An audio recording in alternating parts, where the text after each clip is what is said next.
po ba kayo magpakulong? Oo, papakulong ako. Papakulong ka. Tatawag po tayo ng pulis po ngayon. Bukas kaya. Ako, siguro, umiral siguro yung kadimonyo ng aking kamay, gumalaw. Mat nga si Bautista dahil hindi siya nasugatan ng atakihin ni Valentino. Kita nyo CCTV, talaga tinagayo, no?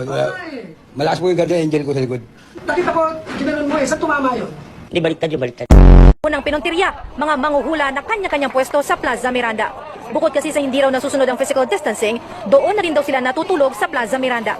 Pinaalis sa Team Hawker sa mga manguhula, pati ang kanilang mga gamit at basura, pinaligpit.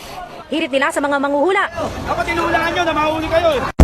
Di nyo po na itatanong, kami po, hindi lang po kami entertainer talaga. Totoo yan? Doon sa Cebu po, isa po akong abogado doon. Ikaw abogado ka? O, abogado po Maraming ako. lawyer dito. O, abogado ako. Abogado ka? Lahat ng mga kliyente ko po, pinapangakuan ko po. Paano? Na kapag sila talo, tapos ako yung abogado, magpapakulong ako. Yun. Oh, kanina may tumawag, isang kliyente ko doon sa Cebu. Oh. Oh, pero ibinigay ko sa ibang abogado. Bakit?